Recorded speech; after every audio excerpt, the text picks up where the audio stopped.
What is money? Basically, central banks were created to fund war. History of humanity is a record of humanity's crimes. When was the tipping point then, Michael? When did everything sort of, go to disaster? The problem is that now money is broken. Less than 5% is paper currency as we know it. Most of it is just numbers in the computer. In the space of only 3 years, the US has printed over a third of the dollars in circulation. It's all about control, isn't it? It's all about control and keeping your perception out. Apart from understanding who you really are, where you're coming from. It's crazy. Do you think there's a perfect world where capitalism works and we can all thrive in it? Well, so it's not just a matter of protecting yourself against basement. It's a matter of protecting your private property that it's being under attack. What solution is there then, Michael, to all these problems? Michael, how are you doing, man? I'm doing great. How are you? I'm doing awesome, man. So for those that don't know, we tried to do this episode. I think it's been at least 3 months now, maybe even 4. Yeah. And nothing worked. Nothing worked. It was Wi-Fi problems, technical problems. It was just a nightmare. Couldn't work with anything I had on my hands. But now here we are. We're going to make this work, Michael. Second chance. Second chance always. So I'm going to start with this very simple yet complicated question. What is money? Well, I think money is a technology. It's basically a technology to save our economic energy and also to exchange our economic energy. I think money is the bloodline of our society. It's a technology that basically permits us to scale our commerce in a worldwide scale and to have all the advances and all the things we enjoy today. And how has that definition evolved over the years? Well, the problem is that now money is broken since it's not attached to the physical reality, since it's in the hands of a group of people that can create it out of thin air in an unlimited amount. And by doing that, they're basically stealing the time and energy of the people all around the world that are working for that. So I think that's the main problem, and that's the root problem of many other problems, like the quality of education, the quality of food, the quality of architecture, and many other things that we know. That's why we call it fiat money or fake money, and how that affects in many aspects of our lives. So you think it just all ties back to money? Yes, sir. Okay, and can you walk us through the history of money, how it has evolved over the years and what it is now? Sure. Well, many people don't know, but debt and credit is older than money. Like the first money we have, it was an IOU, like you gave me something and then I owe you the same amount of that thing. Then we decided that gold was a better medium of exchange and that we could all agree it was valuable and that could not be created out of thin air because credit can be created infinitely. And then we choose many different things as credit, like tobacco or seashells and many or rocks and many other things. The problem was that it could be easily be created or found more in many other places. So the more you have, the less its value is. So It wasn't the good scarce. thing about exactly. So the good thing about gold was scarcity, so it can hold value um, a long time because it's not just a medium of exchange, but a reserve, a value reserve. Those are the most important aspects of money: medium of exchange and value reserve. But if it's abundant, it cannot hold its value. So people holding it are losing value. That's why, like Safety Namo says in the Bitcoin standard, that those who have the hardest money are the ones who win, and those who have the softest money are the ones who lose with time. And what happened after gold then? What did we transition into? Well, the problem with gold was that it was not easy to transact. So in order to scale gold, we had to create the paper certificates. They all started with the goldsmiths like thousands of years ago. So we trust them to hold our gold and they gave us paper certificates. But the problem was that they abused that trust we have in them and they created more certificates than gold. So I like to make the comparison with the game of the musical chairs, We are all going around the church, and they are taking chairs out of the round, and then the music it's turned off, and there's nothing now enough chairs for all of us. The same is with the gold and the deposits. So since they are creating more certificates than deposits, some people are gonna lose their deposits when the trust in the system is end. Broken. And it took a lot of time to scale this system to a worldwide scale. It took many different international conferences. It took many world wars and assassinations of U.S. presidents, and yeah, it's a huge conspiracy, and it's not a conspiracy theory. It's literally a conspiracy. It's a group of people like literally working to control the money, because controlling the money, you can literally control everything. So yeah, it's a very interesting story. I like this quote. I don't remember from who is, but it says like, "History of humanity is a record of humanity's crimes." Yeah, damn. That is well said. And when was the tipping point then, Michael? When did everything sort of, go to disaster? Well, you could argue that it was 1971, but in reality, if you really do your homework, you can go back to 1913 when the Federal Reserve was created. But it was replicating the Bank of England, so you could go back to 1694, and yeah, and on and on. But yeah, it's an ancestral problem. So the issue was always around. It just evolved throughout the years.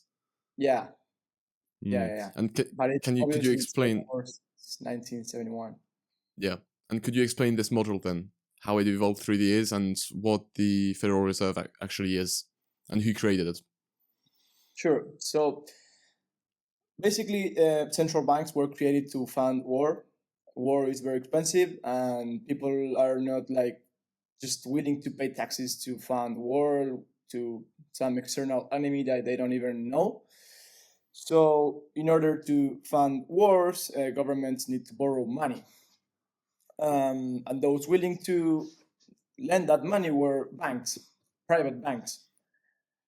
So they will lend money to both sides of the wars, and they will help one side win, and they will, in exchange from that side, giving the banks the power over the currency issuance. This was I would say you could start from 1694 when the Bank of England was created to fund the war against France, because France had its own like currency system, but it was not based on debt. Banks don't like debt-free currencies because it doesn't generate interest and they cannot profit from it. So that's why they've been fighting all in these last centuries, debt-free currencies. Then the best example is the United States of America, because originally in the Constitution only gold and silver were money. The colonies were trying to have their own paper currency, not debt-backed. It was just fiat. Yeah, it was paper, but it was working well because there was no inflation. There were no owning money to anyone. But of course, the Bank of England didn't like this, so they tried to stop it. They tried to hyperinflate the currency. So that's the main reason why the colonies fought the Revolutionary War. Then they established the constitution to have this money that was not debt backed, and it was not easily issued. Okay. And it works very well. It worked very well for a long time, but bankers never liked this because these were like slaves escaping from their farm, and they need to extract profit from them. So since the beginning, they tried to install these different central banks. Thomas Jefferson said that basically banking institutions were more dangerous than armed armies, and that if the American people permit the central banks to control the currency, they will first by inflation and then by deflation basically steal everything, and their child will wake up homeless and roofless in the land their parents conquered, something like that. It's the quote. It's prophetic because it's basically what's happened in the last century. They finally got the power in 1913 with the creation of the Federal Reserve. But in order to do that, they had to do many things before. Like they killed Abraham Lincoln, who was the last president to print the greenbacks. Those were fiat currencies created by Congress, not generating interest or profit to the banks, to fund the civil war. And they didn't like this. They said that it was very dangerous for them to permit this nation to do this because they will get very powerful and they will escape from the power of the crown.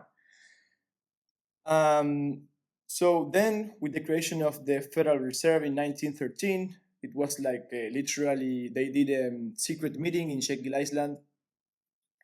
What did Few with all years like J.P. Morgan and all that? Yeah.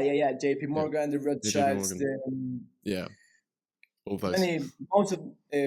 most of the many of the most rich families back then. It said that they were going in a train like 12 people that were the representative of 40% of the wealth of the world.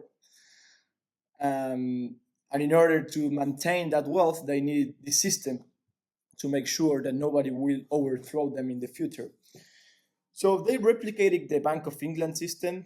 It was, in theory, 40% gold and 60% credit on top of that gold. The problem is the interest, because you could say the monetary base is $100, okay, but it's created as debt. So in 1 year you will need 101 if the interest rate is 1%. So where is that 1% coming from?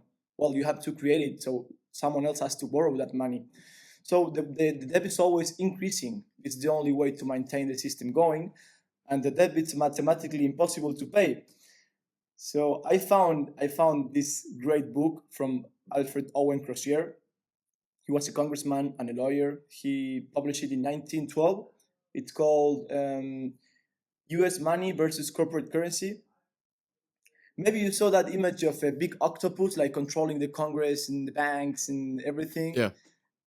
So that's the cover of the book, and it's a amazing book. I really recommend you reading it. Of course, it's a very forgotten book, but the wisdom found in there, it's awesome, literally. And he literally warned us of what was happening and what was going to happen after the Federal Reserve Act was passed.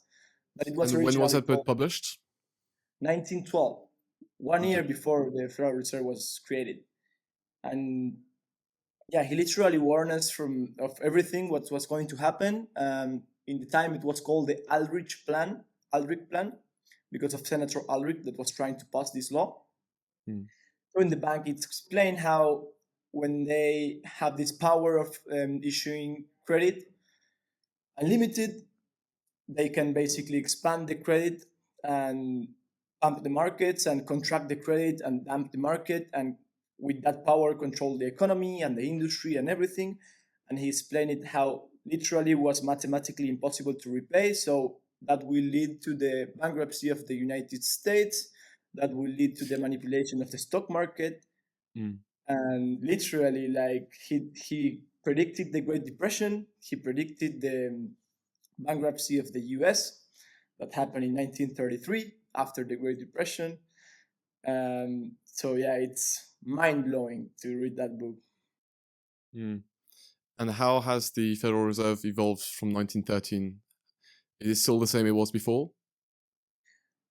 Well, I'm not an expert in the Federal Reserve, but I think the main change it was that since there's no more gold, well, there never was, because we have to explain that the Federal Reserve is not federal and it has no reserve. It was never audited, so there's no gold in the vaults, and it's not part of the government. How come it was never audited? Is there a reason for that? Yeah, it's a private corporation and it has like human rights. That's crazy, but it's a corporation with human rights. In theory, like you have like humans and corporations, and they have different rights and obligations. But the Federal Reserve is giving like human rights status, and of course because Congress approved that. So as a human, you have the right of privacy over your business, and they are really, really taking serious that. that Mm. right that they ensure for themselves. So they say they have no obligation to open their books to the public. The same you could do it, but they have like a bunch of lawyers and groups that will need, and of course a military to protect it. Mm. But yeah, so I think the main difference is that of course back then it was more paper currency than now. Now it's all basically digital numbers in the computer. I think that less than 5% is basically paper currency as we know it. Most of it is just numbers in the computer. Mm. I like the way you said that the army basically backs it, because a lot of people say, well, if it's not gold backing the US dollar, what is? Well, it's their military power. If you look at all the wars in, the Middle East, Iran, and all the 70s, 60s, 80s, that's basically what it is. It's the US backing their currency through weaponizing their armies and attacking those countries, which is crazy to think. So what happened to gold then? So you said that the Federal Reserve did use gold until 71. Yeah, in reality, in 1933, after the Great Depression, there was no enough gold. There was more deposit certificates than gold. So the Roosevelt literally made it legal for the American public to hold gold. They forced them to sell the gold to the Federal Reserve at I think $12 per ounce. Okay. If you don't didn't sell the gold to them, they will fine you with $10,000 fine. So you were a criminal if you didn't want to sell the gold to the Federal Reserve.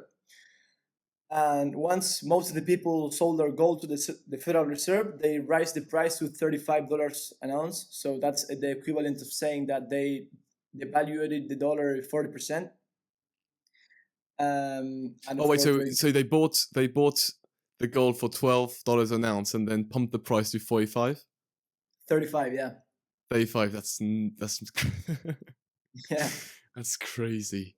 Yeah, that's crazy. And that's how they stole basically 40% of the monetary base from the American public. Hmm. Holding gold was illegal from 1933 to 1974, if I'm not wrong. Wow. Yeah. So the government basically declared bankrupt back then, and the creditors, the international bankers, um, basically own the country since then, and they create the laws to ensure that the debtors follow their bankruptcy laws. So it's a very complicated thing to explain because it's all like Mm. you have to understand like legal stuff and accounting stuff and finance and many different topics. And I think they try to keep us very far from understanding how it really works.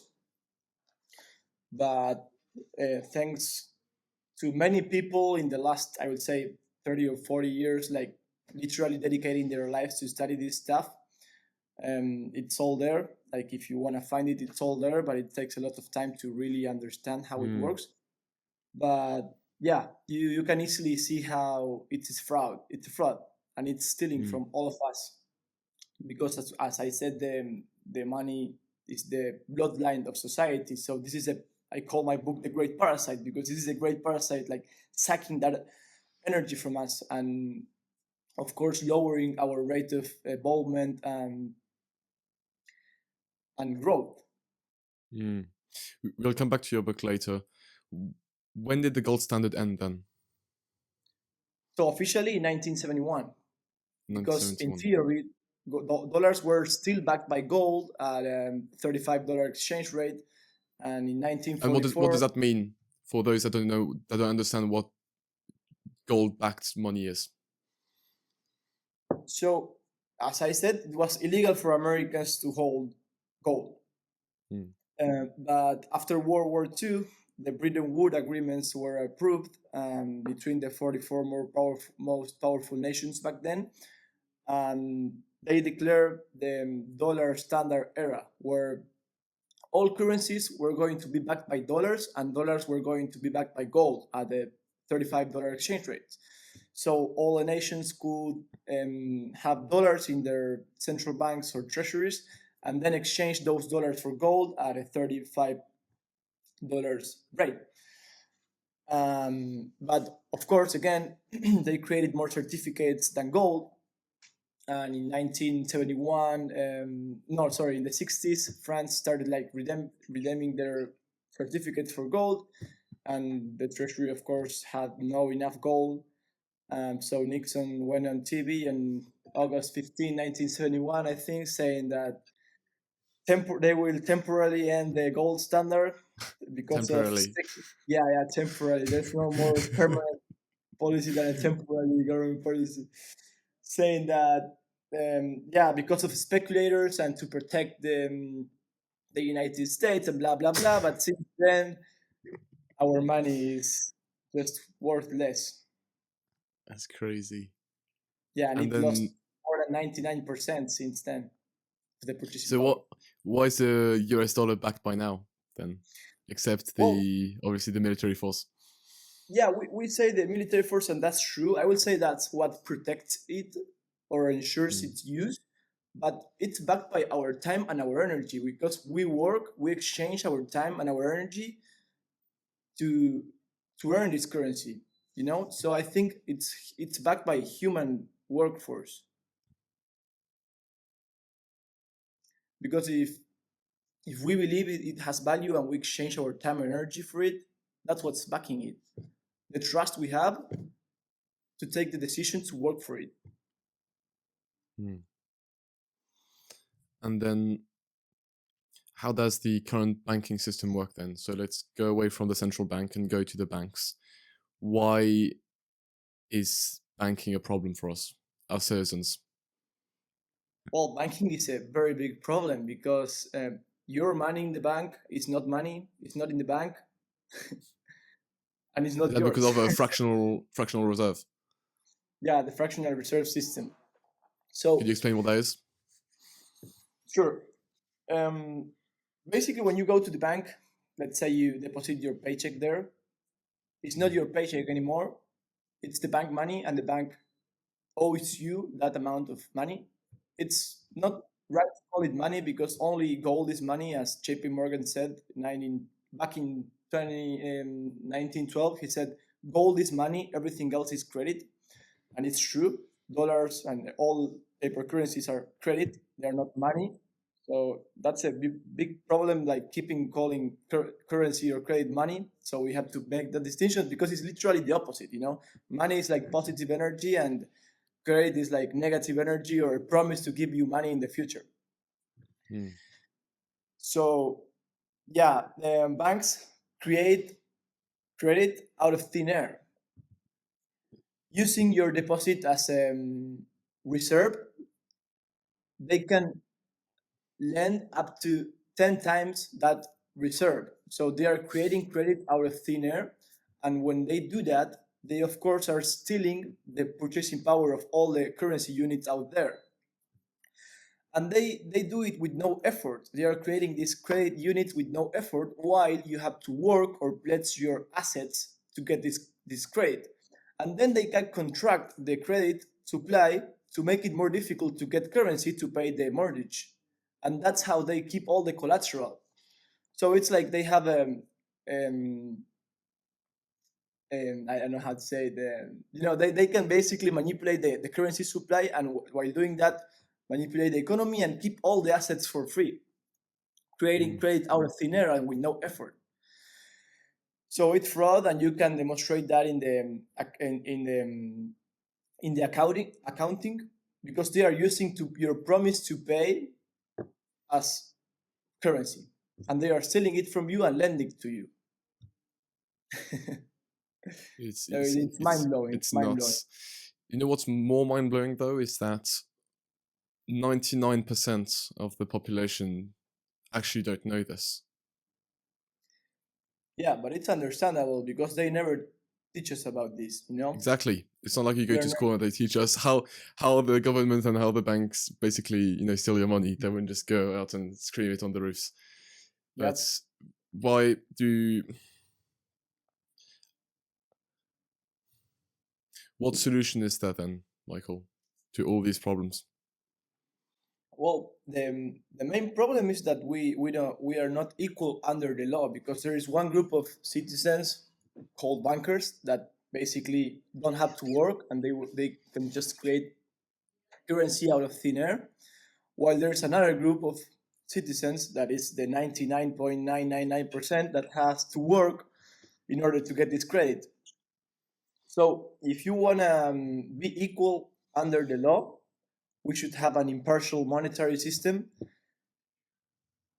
that it's equal to everyone. Like if you have $100, you can lend $100. That's okay. So the bank should lend only other depositors money in a perfect world. But they will never do this because they already have this fractional reserve system approved by law. So I think Bitcoin is the only viable system, because it's the first engineered and designed monetary system created to protect our purchasing power with time. It's backed by energy, and energy is the common element behind every good and service. And it's protected by cryptography and energy, so it's very difficult to break. While technology is advancing and the microprocessor is going forward, it's basically impossible to break Bitcoin, while it's most easy to break the banks or break any other government database. So it's funny when people are worried about like quantum computers breaking Bitcoin. Like, bro, it's a million times easier. I think they'll hack nuclear codes and banks before they Yeah, touch Bitcoin. it's a million times easier to crack the bank or to crack the government. Bitcoin will be the last thing. And another very important thing about Bitcoin is that you can really own it. But when you have a title for your house or a title for your car, like, you depend on this third party called the government to protect that private property. The problem is And that that government, contracts, yeah. yeah, the problem is that governments are bankrupt because they owe more currency that they earn. The debts to GDP are more than 100%, and those debts are mathematically impossible to pay. So maybe they didn't declare bankruptcy yet, but they are bankrupt because they cannot pay they're those virtually debts. bankrupt, yeah. Yeah, and creditors will say, okay, creditors, the international bankers, creditors will say, okay, you owe me all these resources, all these assets, all these houses, and everything that you pledge as collateral. And it's not owned by the government, it's owned by you because you work for them, but it's under the government jurisdiction, so they legally can take it from you. It's not moral, it's not okay. That's not how it should be, but that's how it is. That's how our system is designed to work. So with Bitcoin, you can truly ensure your property, and you can store it in your mind, and you don't depend on violence and force to protect it. You're depending on cryptography and data storage because it's information. So literally, the more you understand the problem, the more obvious the solution is, and it's Bitcoin, the only one. There's no second cryptocurrency or whatever. That's my take on it. What do you think? Obviously, I completely agree, and we'll come back to that in a bit because obviously I'm fascinated by the subject. I just wanted to go back to. I remember you mentioned that this adopting Bitcoin conference it must have been Salvador, I think El Salvador, where you mentioned that basically everything is a contract now.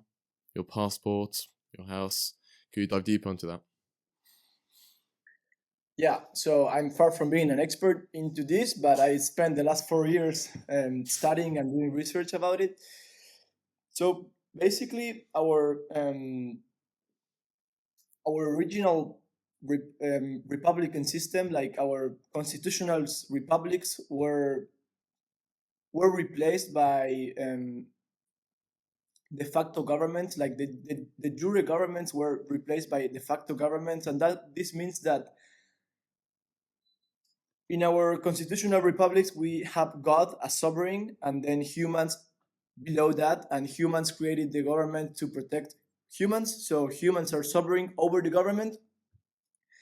But that system was replaced when gold was take it out of the equation, and we have this private monetary system. When in order to have this monetary service, like this currency as a service, we have obligations, and these obligations is forcing us to enter into this contractual system, with this commerce law.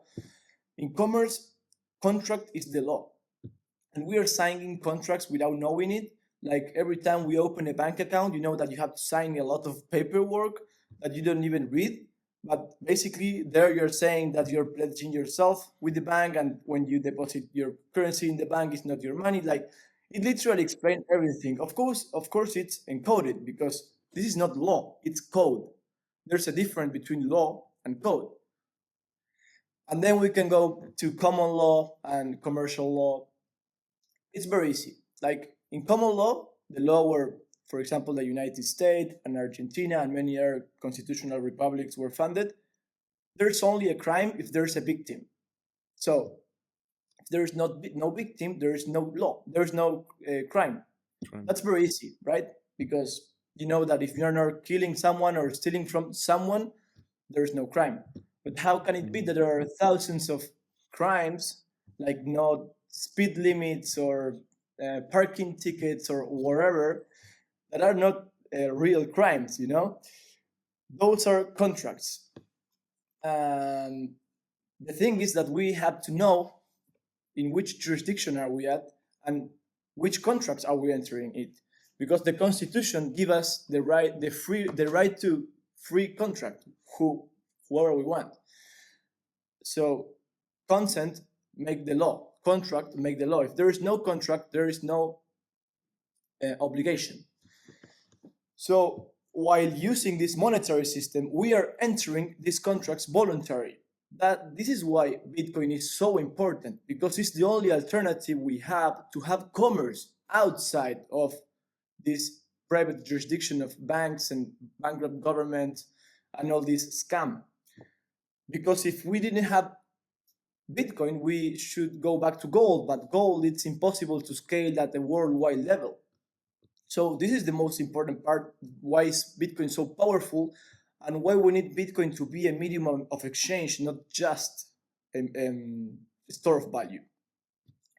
Because we can do commerce outside of this private jurisdiction of the international bankers. That it's literally working everywhere. That's why we have the same credit cards working all around the world. We have the same uniform commercial code working all around the world. We have the same UPCs, you know, the universal product codes all around the world, because it's a private system. So yeah, that was changed, and we are the creditors of the government, and the government is bankrupt, and the international bankers are the creditors of the government. So all our wealth stored in the government jurisdiction, it's basically pledged as collateral to the international bankers to finance the national debts that are impossible to repay. So basically, all our wealth is not ours, legally speaking, under this system. Mm-hmm. I think that's also mad, the fact that we don't actually know our laws or our rights. They just make, paperwork and taxes and just the overall law so complicated that the average Joe just can't understand anything. And he's going to have to obviously, study it by himself. But I mean, the vast majority of the people either don't have the access to it, or don't have the time or the energy or even the knowledge to do so. So the same, we should be learning law, how contracts work or how taxes work at school, because I mean, being in a capitalist society, it's one of the fundamental topics that we should learn, because without it, how are you going to be a working citizen in this system? Obviously, it's all been planned all along. It's not Made by design. Exactly, and it's perfect when you think of it. Like if you look at it from the other team, it's perfect, and they managed to fuck us up for centuries now. And I do find it brilliant, though. I mean, you gotta applaud them for that. but obviously there's absolute no morals. Oh, it's So crazy. yeah, and I just remember those stats. So I had a conference in Cologne, a crypto conference. I was one of the only Bitcoiners there, and I found these numbers that related to the printing in the printing of the dollars. Is that in the space of only 3 years, so from 2020 to 2023, so basically the COVID period, the US has printed over a third of the dollars in circulation. And Yeah, people are more like, yeah, dollars. yeah, they're good. Yeah, more dollars in 3 years In the, yeah, than in 200 years of exactly. American It's history. crazy, and people are like, well, but inflation is normal and it occurs because blah blah blah.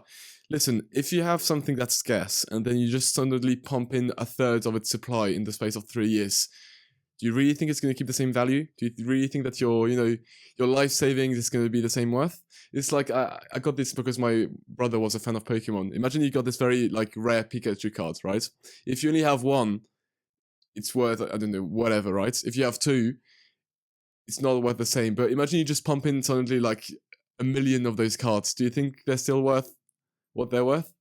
Heck no. It's just so common now that it's just worth nothing. It's like the hyperinflation of 1921 Germany or Yeah, 1927.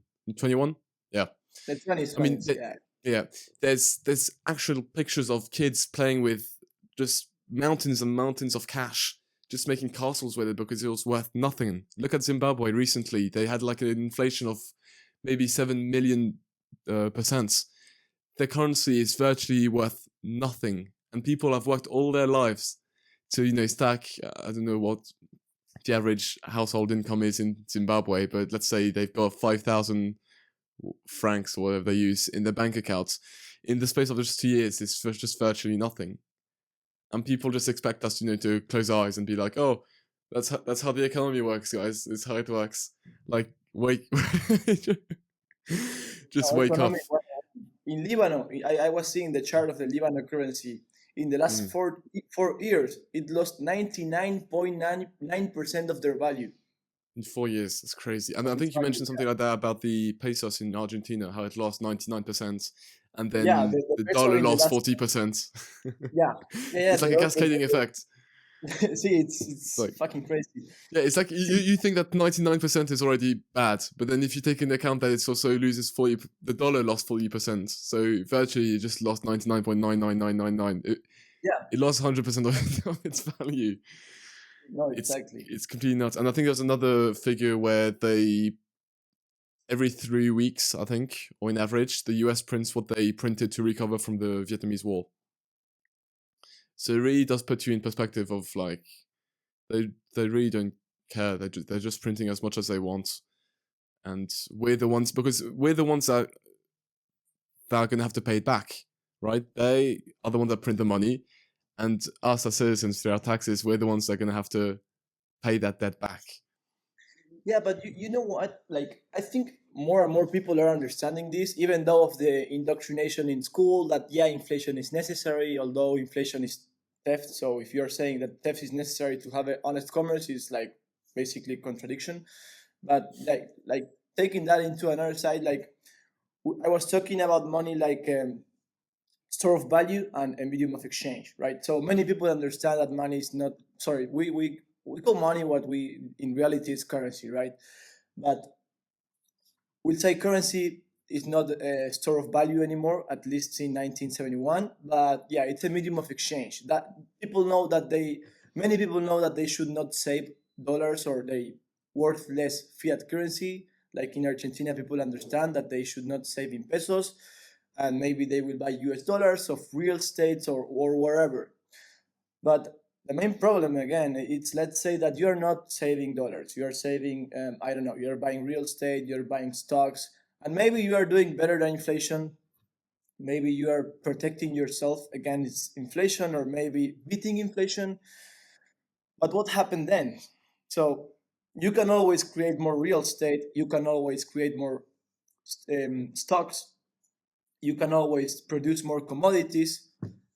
And that's not the biggest problem. The other problem is that you have to pay capital gains taxes, and maybe you are not growing your wealth in real terms, but you're growing your wealth in nominal terms. So then you're paying capital gains on top of that. So you're literally reducing the size of your cake. So you're losing wealth in real terms. And now Kamala Harris is saying that she want to put like, I don't know, 25% unrealized gains taxes. That's like mind blowing, you know? So let's say that you're protected against like currency debasement with commodities, gold, real estate, wherever.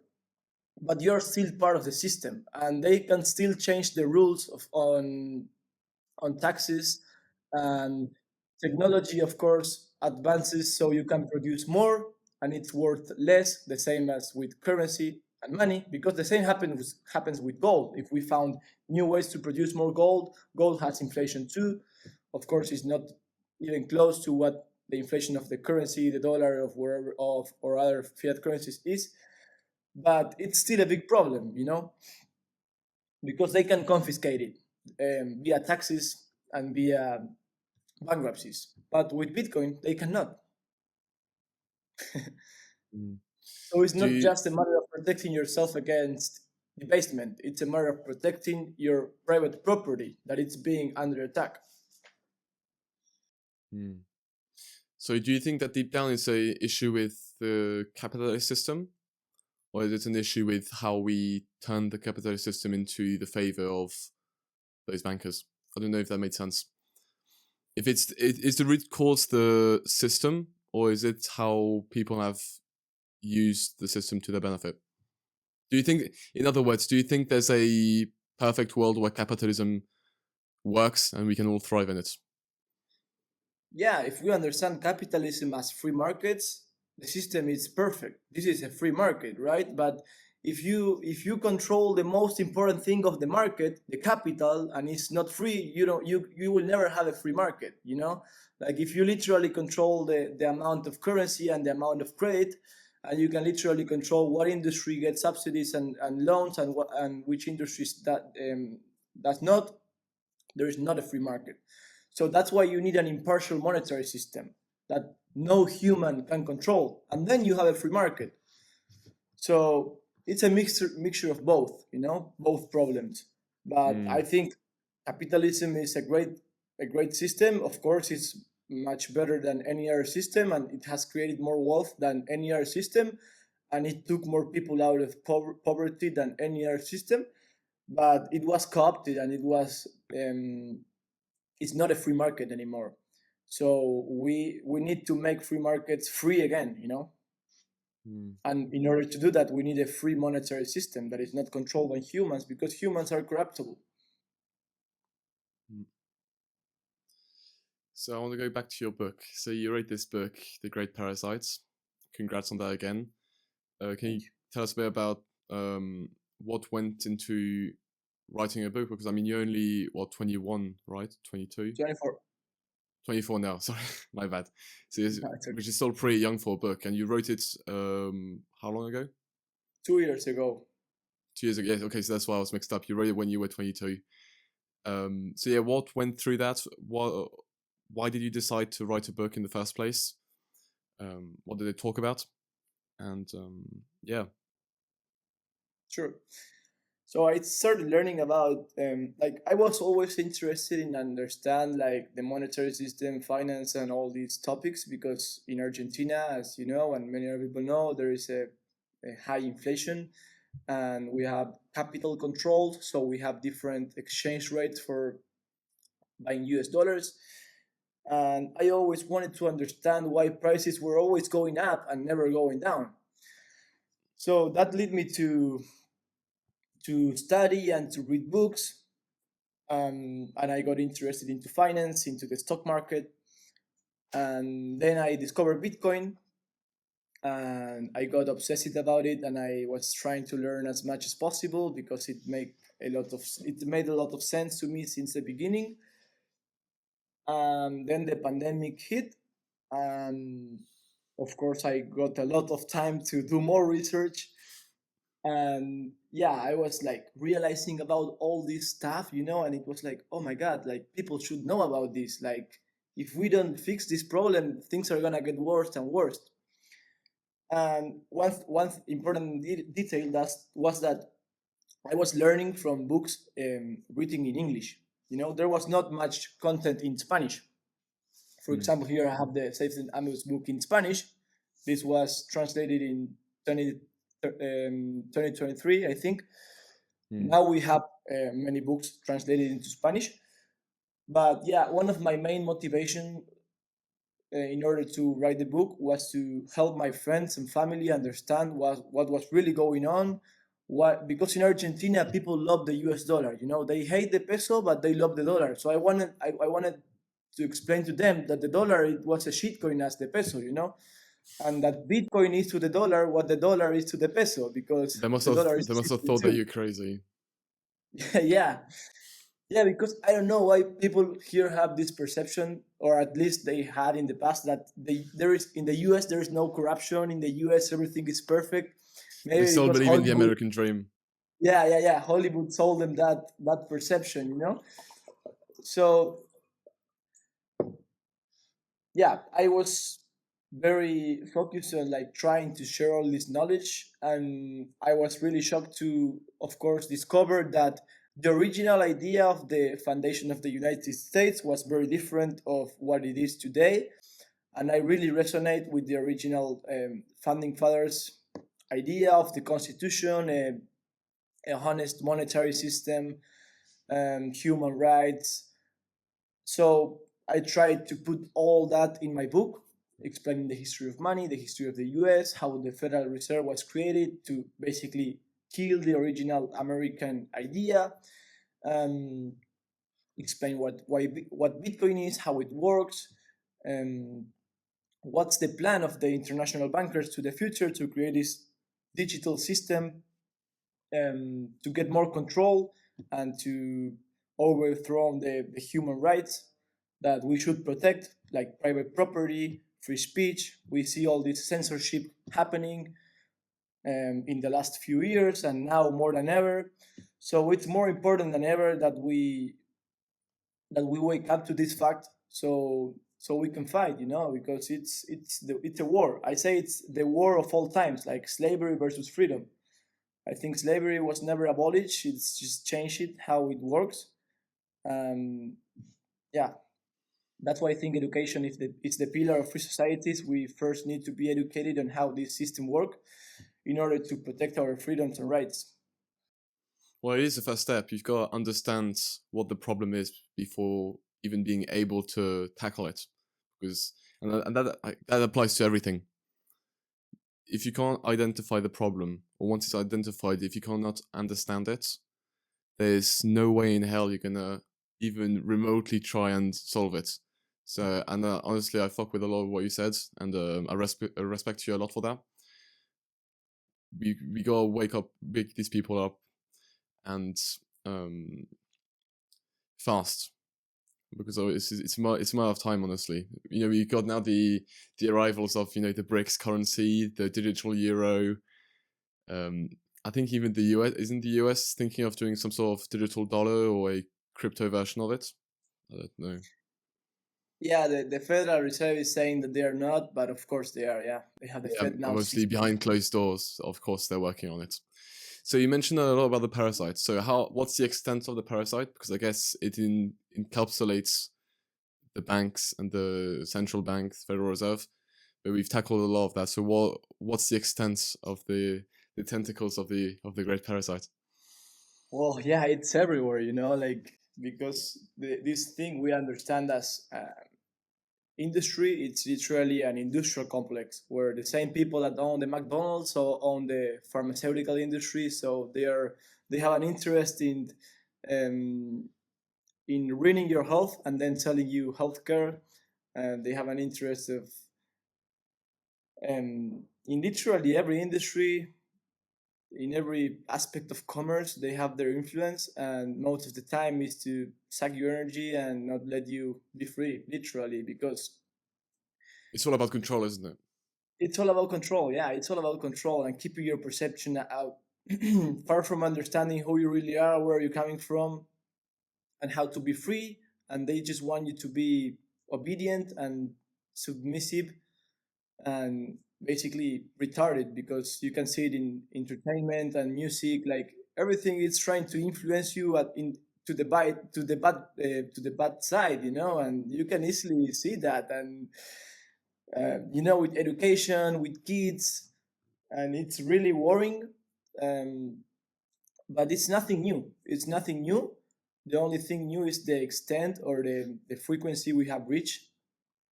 But you can be very negative in one way, seeing all this happening, but then you can really be very positive because there is people fighting for change. We have all these communications that we're having right now, like tools, that we can inform the people much more easier than never before. Trust in these institutions is in the floor. Like people are not trusting the media and the official narrative at the same extent that they did 20 or 30 years ago. So yeah, it's a shift, and humanity goes in cycles. So I think we are reaching a point that this cycle is ending and we are entering a new cycle. And I think everything is gonna get better, but of course it depends on us and how we work to ensure that this cycle is changing. What are the steps to identifying all of this, and what steps would you advise to take for people that want to be liberated from the system? Well, I think there are three aspects. Well, it's not that I think, it's that there are three aspects, right? You have like the three realms, spiritual, mental, and physical.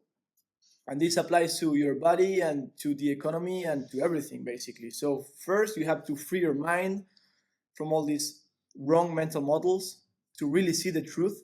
Truth is your best friend. Once you know the truth, you can protect your interest, your health, um, your finance, your family. Because if you are believing in a lie, you are acting against yourself. For example, if you are eating bad food without knowing it's bad food, you are poisoning your body. Um, if you are taking bad economic decisions without knowing you are taking bad economic decisions, you are affecting your economic freedom. So yeah, first knowing the truth, it's very important, so you can act in your best interest and in your best family and friends interest. Knowing the truth, aligning your actions with that truth, and trying to share that truth with as many people as possible. I would say that's the first thing, in three different layers: money, health, and spiritual aspect. Yeah, I think that's the most important thing. But first, the spiritual aspect is the most important one, like knowing the difference between wrong and right. Because if we are like stealing from each other, um, and just caring about ourselves without recognizing that we live in a society and that we depend on each other, literally, because we cannot do everything. We need people that produce food, we need people that produce houses, we need to collaborate, and money is the tool that permits us to collaborate all together. So it's money. If money is broken, if we don't have a standard, everything is broken. So now money is fixed. We already fixed the money. We have Bitcoin. Now we have to align our interests and our commerce in this honest monetary system, and yeah, and grow. So I think it's very, very important in order to reach this point, to start using Bitcoin as a medium of exchange. Because if you just use it as a store of Investments. value, but you're still using the dollar as a medium of exchange, it's a very difficult challenge, of course, and Yeah, it's going to be a and I think process. it's still a good step too, but it's not enough. Yeah, of course, of course. And it's not gonna happen from one day to another. It's gonna be a process, and both systems are gonna coexist. But we have to stop feeding the parasites step by step, because we will not kill it from one day to another. But the first step will be stop feeding the parasite. So you stop storing your time and energy inside of the parasite system, the banking system, and all the properties they control. You are using Bitcoin. So first step, perfect. You're storing your time and energy outside of the parasite. And then you try to stop feeding it as much as possible. You start providing goods and services directly for Bitcoin, so you are never entering their system. because they will also try to control the off ramps and on ramps, like the exchanges and many other aspects where you try to switch from their incorporated system and our not incorporated system that is Bitcoin. So exchanging your time and energy and your product and services directly for Bitcoin, it's a very important step. I would say the most important aspect. Yeah. But in order to reach that point, we need to educate our minds and all the people integrating the commerce and society in that same aspect, understanding that it's for the benefit of all of us. Because literally, we are the 99.99999% that are getting negative affected by this system. And then voting with your money, it's much more powerful to vote with your money than to vote for a political candidate. And how do you vote for your money? Well, yeah. Like, how do you vote with your money? Well, instead of buying junk food, buy real food. Instead of from farmers and local circular economies. Instead of buying like junk food for your mind, like for example Netflix and all these things, even social media, yeah. So it's how do you vote, not just with your money, because we said that money is time and energy. So how do you vote with your time, with your energy, with your decisions? Okay, instead of like chilling in the sofa, go to the gym. Instead of eating French fries, buy some meat or some fruit. So we are voting with every action we take. Every time we're taking an action, we are voting for something right or for something wrong, for something that is helping us or for something that is affecting us negatively. Micro decisions every day, they compound. Yeah, exactly. And the compound interest power, that's massive. Because if you look at it on the long term, if you don't evolve a bit every day, you just stay stagnant. But if you just evolve 1% every day, on the long term, it just compounds to something enormous. And a lot of people won't understand the fact that you just said, well, go to the gym, eat healthy food. They're like, but how is it going to liberate me from the matrix and from the parasites? It's just little micro steps that on the long term just going to liberate you in every aspect of your life, because the parasite isn't just there for your money. It's there for, as you said, for your time, for your soul, for everything. So I completely agree. Let's dive a bit into Bitcoin. There's a Bitcoin specific episode that's coming on the channel very soon. So for those interested, it'll come out, I guess, in the coming 2 months. But I do want to touch on a bit upon it now. When did you discover Bitcoin, and what are some common misconceptions people have of the cryptocurrency? Sure. I first heard about Bitcoin in 2018. I think near the all-time high, because my father told me about it. Like, hey, look up this thing. Should be, maybe it's interesting. So I went into the internet. Exactly the same. Yeah, it's crazy, right? It's crazy. Yeah, that was like, it was like 2018, 19. I think it was just started dropping from the 19,000. He's like, oh, check this up, and that's how I got into it too. Anyway, go ahead. Sorry, it's just funny. One could argue that it's gonna be like the other way around. The young ones saying to their father, like, "Hey, look this up."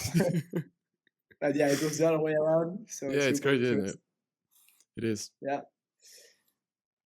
So it was close to all-time highs, and I went into the internet, and of course the news saying, "Oh, it's a Ponzi scheme, it's a scam, and so it's a bubble," So I said, okay, yeah, whatever. Yeah. And then it dumped from 20K to 3K, like 3K, like yeah. Yeah, so I said, oh yeah, of course the news were right, it was a Ponzi scheme, it was a bubble. So thanks God I didn't touch it,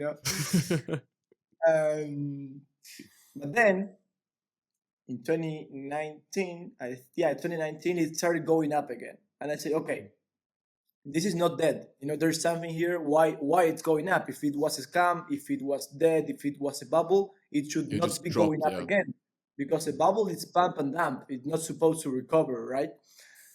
Like the tulips and all the examples people use. Yeah, and then I discovered that it was a repeating cycle. It was not the first time that Bitcoin pumped and dumped. It happened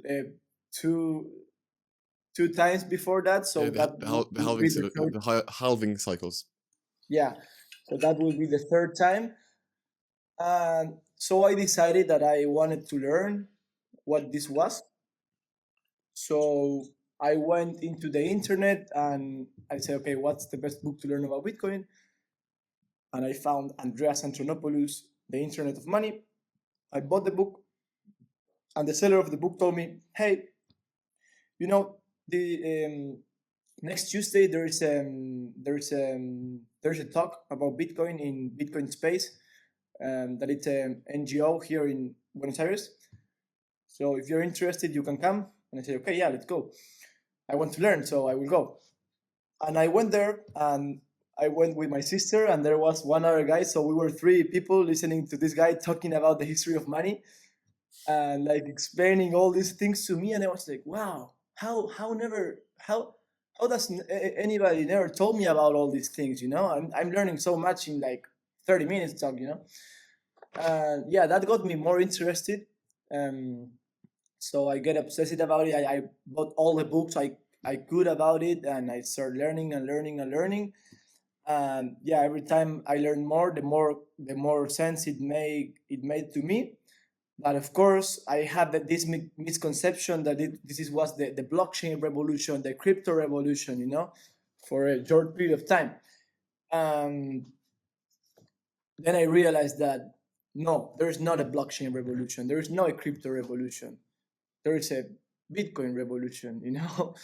All the other shitcoins are basically people trying to steal the Bitcoin from stupid investors. And unfortunately, that's how it is. And you can look at all the charts, and every other cryptocurrency is losing value against Bitcoin because you cannot replicate the scarcity of Bitcoin. And you still have this human factor where there is a group of people controlling the supply of tokens, and they are dumping the token. They are minting tokens and dumping them to the market, and pre-mining tokens, and yeah, using this scam to enrich themselves at the expenses of the public. So it's only Bitcoin. And yeah, what common misconceptions do people have of it then? And why go into Bitcoin and not, say, Ethereum, Cardano, Solana?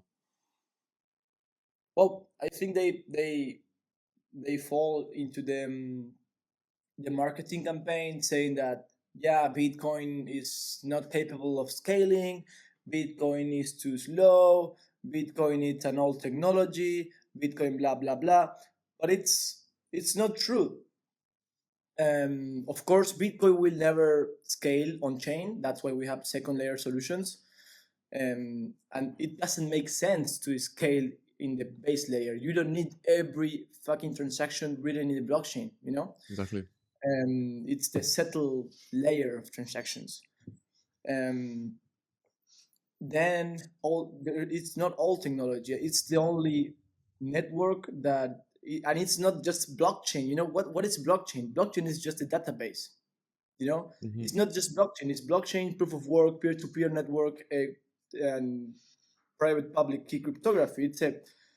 It's a mixture, and a group of technologies working together to make Bitcoin great. So you could say, oh, I have a proof of stake blockchain. Bro, that's not a block. That's not like Bitcoin. Maybe you have a blockchain, but it's basically easy to manipulate. Um, and then, oh yeah, we can do 1,000 transactions per second in the base layer. Of Um, whatever, yeah. yeah, we don't need that. And there is no real demand for that. The only people buying that, it's people thinking that now they can buy it for one and then sell it for 10 in the future. There is no real use case. And then there's people arguing that Bitcoin has no real use case. Well, I can tell you, I live in Argentina and it has use case because I can protect my purchasing power from being devaluated from the government. I can take my money and get out of Argentina. I can send money from here to any part of the world. I can do many things with Bitcoin.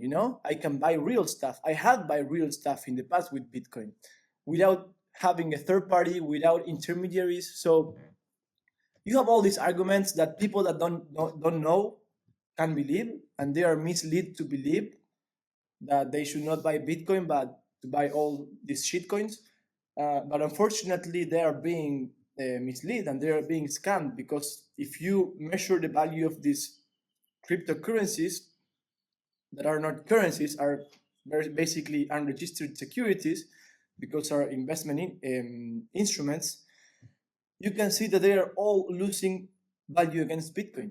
And it makes sense. It's a mathematical fact that the only scarce money ever invented, limited supply money ever invented, is Bitcoin. And then all the other cryptocurrencies are elastic. They have an elasticity supply. And there is a group of people controlling it that can change the rules, and they can I was gonna censor say, and transactions. it's very centralized. It's Exactly. centralized, yeah, but it's not a decentralized revolution of cryptocurrencies. There is only one that is truly decentralized, and it's Bitcoin.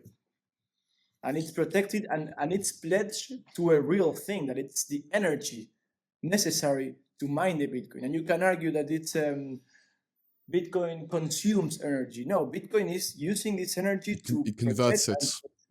and to ensure that the protocol and the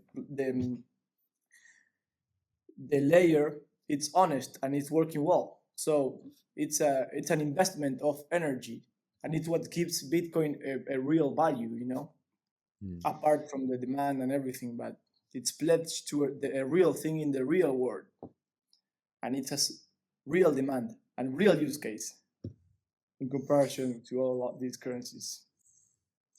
Michael, if you could find one flaw in Bitcoin, what would it be?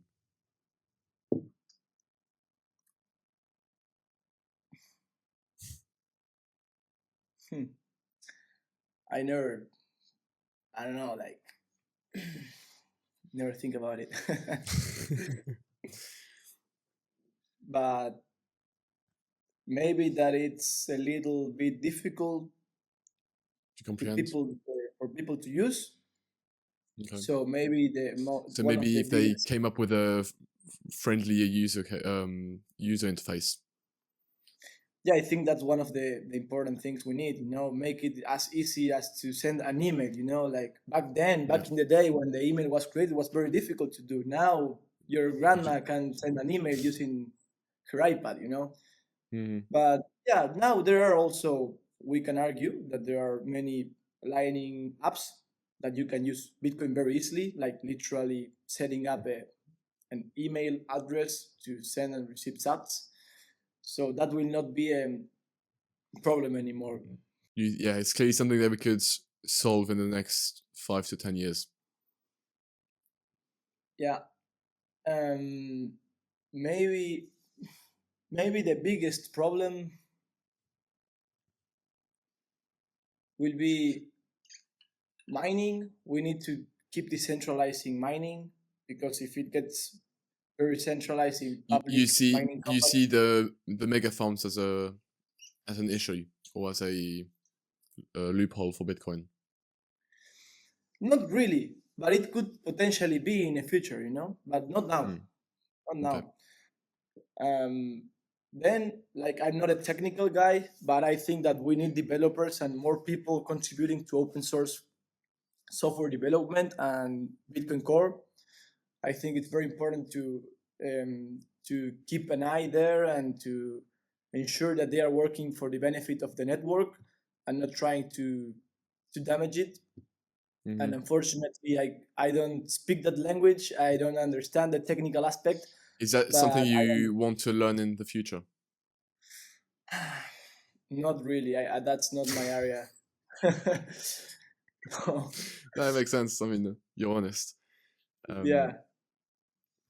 But yeah, it's a very technical question.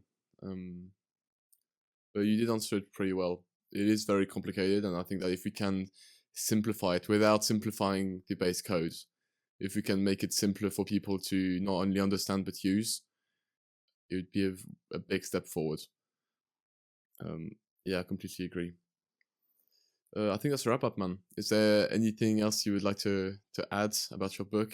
Anything you'd like to say out to the world? No, again, that education is the most important thing. Like, if we want to be free, first we have to free our mind from all these mental models that we have, from all these lies that we were told. And then we need to take responsibility. We need to take action. And it starts with ourselves. Like we could argue and we could point our finger to all the external factors and all these negative things happening. But what are you doing? And you cannot say, "Oh, I'm too small to do something about it," because if we all think like that, Nothing's gonna it's move. never gonna change. But if we all are doing our part, maybe you are doing your podcast, me writing my book, another guy writing code. Everyone is contributing to the same cause. That the cause is Mm. human freedom. That it's under attack, and it's always been, because again, it's the war of all ages. It's freedom versus slavery. People trying to be free and people trying to control other people. Yeah, So yeah, I think we should choose a side, and we should be willing to fight. It's very important to ensure our freedom and the freedom of our future generations. um, and cutting distractions. Like, what are we doing? Watching Netflix or doing all this nonsense? It's okay to have like free time to do all these things, But absolutely. Yeah, but again, when you we need, indulge in it too much, it yeah, just destroys it's you. a matter of balance. We should be balancing our time and our energy. So, what are we contributing to, and being more conscious of how are we voting? Like we said, with all these decisions we are taking. Um, I'm not pretending that we are perfect, but at least that we are trying to be the best version of ourselves. I think all starts when we decide that we want to be the best versions of ourselves. I will close with that. I like how So I you said invite that. all the people listening to be the best versions of themselves.